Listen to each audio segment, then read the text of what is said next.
Welcome to Everyday Discipleship Every Day, where we discuss discipleship in the 21st century, guided by biblical discipleship, a Christian worldview, and personal needs, while focusing on discipling our children as well. I'm your host, Terrie Hellard-Brown, and I'm so glad you joined us today. I want to spend some time talking about something that I've never had anyone talk to me about. I think it's something important. I feel like as we're talking about discipleship and helping to disciple others, or if you're a new believer being discipled, there's some things we might want to watch out for. I used to be a member of a social club, and we called it a sorority, but it wasn't in college. It was later on in my life. It was wonderful, and I met some really wonderful people, and I really liked being a part of it. But what I realized in that group is that it could very easily replace church in our feelings and in our time and in that need that we have as a believer to meet together with other believers. God has ordained and told us and admonished us and exhorted us that we should never forsake the assembling of ourselves together. We are supposed to be a part of a body of believers. And we know that we're called to be part of a group, not a hermit Christian. There's no such thing as a hermit Christian. Well, I can't say that. I mean, you can be a hermit and still be a Christian. But we're not meant to be hermits. We're meant to be in fellowship with one another. Iron sharpens iron, God tells us. When we work together, we encourage each other. We love each other. We spur each other on to good works. And so the Bible is full of commands that we cannot fulfill if we are not in a fellowship of believers. And so if you are a young believer who has just opened your heart and life to Christ and are choosing to follow him with all your heart, you need to get into a good Bible-believing church, one that really preaches the Bible, teaches discipleship, holds each other accountable, and get involved, get in there and be a part of that fellowship. But there are many things in this world that would try to distract us from that. Now, of course, there's lots of things like just gaming and TV and hobbies. And, I know people who do sports, and that happens on Sunday a lot, and they're tempted to miss church because of it. I want to admonish you, to really encourage you to make Sunday or Saturday, whichever you do, that your church commitment is first. That is a priority in you and your family's lives. If you have children, please take them to church, even as inconvenient as that can be. We used to, when my first child was born, we worked in a church 45 minutes away from our house. And I'd feed her, get her dressed, put her in her cute little dress for church, get her in her car seat, and every single Sunday we'd have a blowout. And if you're a parent, you know what I mean. So I just started carrying a whole other outfit because we had to totally clean her up, totally dress her again, and start over basically every single Sunday. Didn't happen other days in the week, just on Sunday. And I don't know why, but that's when it always happened. And it was just so hard and so frustrating. And when you've got a little kid, you've got to take so much stuff with you just to get out the door. And so you really have to plan well. But making that a priority is so important. And it is so important for our children to see that that is a priority in our lives. God told us to do this. It's not something that we just made up, that it's an obligation that we should do. It's something that God has told us to do for our own spiritual health, to be in a body of believers. And so we need to take that seriously. And so there are things in the world that can take away from that I think we need to be aware of and guard ourselves from. And so my social club, I thought, very easily could have become that. Another thing in my life that could have become that was multi-level marketing. And there's an episode from Melissa Daugherty where she talks about multi-level marketing and some of the lies that it teaches you, and how it can try to take over your spiritual life. If you treat it as a business and you have a business, more power to you. I mean, that's awesome. But if you're sucked into the whole cultish type of thing with it, there's a problem there. And you need to really pray for discernment. I still do direct sales where I buy things directly from a company and use their products faithfully because I like them. But I have stepped away from any kind of marketing and sales in that for the most part. I have a few customers, but I just find that for one thing, they teach things that are contrary to the Bible. They talk a lot about affirmations, name it, claim it sort of things that really bother me. They're always talking about, and this is my experience, they're always talking about getting rich, retiring early, and all this kind of stuff. And we were in one group at one point early on in our marriage, and they wanted to know what our dreams were, and we told them. They informed us that our dreams were not good enough. But that's a real good way to sell people, is to tell them their dreams are not good enough. But anyway, I thought that was funny. This will vie for our time and our hearts and our minds if we're not careful. And anything can. I'm not talking about addictions and sins that we normally think of as sins, because obviously, if you're addicted to something, or you're drawn into pornography or obsessed with money and those kinds of things, we know there's sin there. But these are things that are good. I mean, the social clubs, we did a lot of good for our community, raised a lot of money for charities, but I saw how it was vying for my commitment and my time, and keeping those priorities straight is sometimes hard, especially because during part of that time, we were in a very difficult church. It was a very challenging situation. And so I had more fun at my meetings than I did at church sometimes because of the painful situation we were in. And when I was involved with MLM, where someone talked to me about that, same thing. We were in a very difficult church, very painful situation. And I would go to my MLM meetings and they were encouraging and fun, and we laughed and we had a good time. The fellowship was sweet, and it vied for my commitment. It vied for my attention. And so those things can happen. And I was reading a book, because I've been looking through Christmas books for the Christmas calendar on my Books That Spark episodes. We do a Christmas calendar every year that's full of books to read to your kids during the holidays. And if you're interested in that too, you can download it on my website. Go to the Books That Spark podcast and look at the show notes there from the week of Thanksgiving, and you'll find that calendar as a free download. You can download there.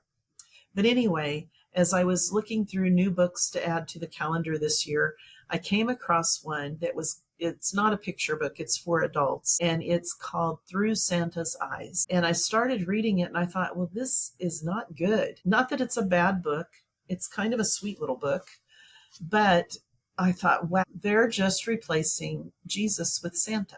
I know that that's always kind of an issue anyway when we're talking about Christmas, and some Christians have chosen not to even celebrate Christmas because it has become so focused on commercialism and Santa, and has kind of left Jesus out in the cold. And the Bible does not command us to observe or remember Jesus' birth. We are to remember his death and resurrection, but it doesn't command us to remember his birth. But I always find it very encouraging to celebrate Christmas and to remember what Jesus did, and to use it as a time for outreach and to bless people. But this book really is one of those that you might find fun to read, but it's really calling you to replace Jesus with Santa. The part I read, now I haven't read the whole book, but what I did read of it, it really felt that way. And I thought, wow, this is kind of giving a counterfeit Jesus to those who don't believe in Jesus. It's fulfilling that emptiness, that feeling we have where we want to belong, we want to matter, we want our lives to be something that make a difference, a positive difference in the world. And they're getting this through the whole Santa thing, and through a humanistic kind of attitude, rather than through following Jesus. And so we will find in our lives these kinds of things always vying for our attention, always vying for our affection, for our time, and for our commitment. And it is something we need to guard our hearts against. That doesn't mean, don't misunderstand me, that doesn't mean we can't be in a social club or read a book about Santa or something like that. But just recognize when you're being pulled away. And especially if you're in a church that's going through a difficult time, there are times in church life that it's just hard. Maybe, you're having problems with someone in the church, and there's been some grievances or whatever, and you're trying to reconcile and go through that. Well, that's very painful and hard sometimes. And so it's very easy then to look at this other thing that's so much fun and so much easier and doesn't have all the drama that I'm experiencing right now in my church or in my marriage or whatever. We have to be careful that we don't let ourselves get sucked into that, because it's a counterfeit. We want the real thing. We want the real fellowship, the koinonia. Koinonia is the Greek word for the kind of fellowship we have as believers, where it goes beyond just friendship to kinship, to family, to a spiritual sharing of beliefs and encouragement and good works and ministry, and all that is so rich and so meaningful. Don't settle for a counterfeit. Don't get drawn away from your church commitment to a counterfeit. Now, at the same time, don't let your church commitment be a counterfeit. When we are in church, we need to connect with people. We're not there just to sit in a pew and listen to a sermon and do our duty as a Sunday school teacher or nursery worker or whatever. When we are doing that ministry, we need to see it as doing work unto the Lord and blessing others, and we need to see the purpose behind it. When we are in the pew on Sunday, we're getting fed by the pastor, but we're also in fellowship with those around us, and we need to connect with them. Our church is rather large, and our pastor challenges us to connect with 12 people. If we can connect with 12 people in our congregation, then we don't feel like it's a big congregation. It feels like a small congregation because we're really in fellowship and family with those 12 people. So find a small group, find a Sunday school class or whatever it is your church offers, get connected with people and do life with them, because it is so rich and so fulfilling, and you won't be sorry. And that way, if you do these other things, if you have you're in the Kiwanis Club or the whatever one you're in, and you're doing community service through them and you enjoy that, that's fine. But don't let it pull you away from the real community service of really ministering the gospel to people and being the gospel to them, the hands and feet of Christ. You will sense the difference between the two. I feel like a lot of people who are in at least in my social club group, were wonderful women, and I loved them so much, but some of them didn't know Jesus, and this was their counterfeit church because they didn't go to church anywhere else. I just felt like, wow, they're missing out, and they don't even know it, because the fellowship is fun, but it's not deep, not like we have at church. Well, and it takes a long time, and I wasn't in the group as long to develop a really deep friendships. I was in it for 2-3 years, but it just wasn't the same as my church fellowship. And there's just something there, I think, because we are brothers and sisters at church. So I want to encourage you, get your kids to church, as hard as that sometimes is. Get them to church. Don't just watch it on your phone unless you're sick or whatever. Sometimes I'm so thankful. Like, I had a bad allergic reaction and was not feeling up to going to church and was able to watch the sermon online. And oh, what a blessing that is to be able to still have that teaching and enjoy that and see the people fellowshipping, even though I couldn't be there.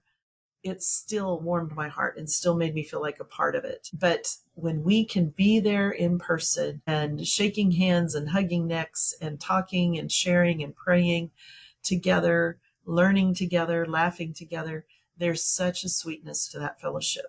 And the difference is Jesus, because it is a real fellowship. It's not just a fun social activity. It's much more than that. If it's not, pray about it, and pray about how you can get more connected. Pray about if you're just doing a superficial kind of commitment, and see how God can bring you in deeper. And one of the best ways I know, of course, is discipleship. So if you haven't gotten into a one-on-one discipleship relationship with someone, seek to do that. Pray about who you can get to disciple you. Or if you're a more mature Christian, who you can get that you can disciple, and pray about that. And maybe you can even disciple more than one, or maybe you can be discipled by someone and be discipling someone else. if you're looking for someone to disciple you or to disciple, you need to look at how long they've been a Christian. If you always want someone who is a step ahead of you, so they've gone through a little bit more than you have in their lives as Christians. So you want to find someone who's a little more mature, been a Christian a little bit longer, walked through some hard times maybe that you haven't gone through yet. If you're going to have them disciple you, you want them to have more experience than you. And then you want to disciple someone who is newer to the faith than you are and who needs to be helped and brought along in their walk with Christ. And you're a step ahead of them. And I hesitate to say it that way, but I don't know how else to say it, because it's not like we're all in a contest or, someone's ahead of me and I'm ahead of them, but been a Christian a little longer, learned a few more things, had more experiences with Christ. You know him a little better because you've known him longer, that kind of a thing. It's not that you're better. It's just that you've known Christ longer and he's helped grow you longer than this new person. So when you're looking for a discipler or a disciplee, that's what you're looking for. And one other thing I'll say is we talk about a disciple is a student, but we recognize that they're not our student. Yes, we're teaching them, but we're teaching them what Christ has taught us. And so we are Christ's disciple, and we're bringing them along as Christ's disciple to grow in their faith and helping them to connect even more and become more Christ-like in their walk with Christ. So we're all his disciples. So we're all on equal footing in that way. We are all Christ's disciples.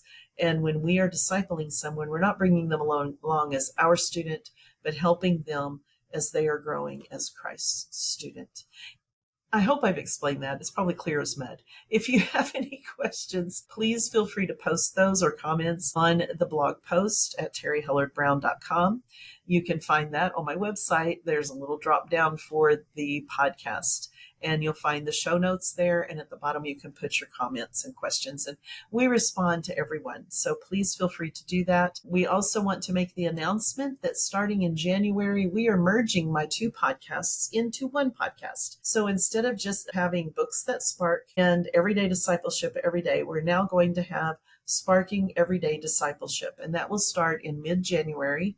We will have a break from Christmas to the middle of January for the podcasts, and then we will come back as one unified, merged podcast that will be posted each week. So I'm excited for that. I think it's a good decision and will be more meaningful for all of us as we continue to interview authors, talk about discipleship and books and all the wonderful things about God. So I hope you'll join us and that you'll look for the new podcast in the middle of January.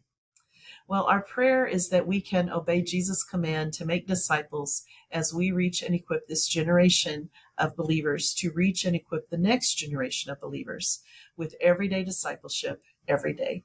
God bless you.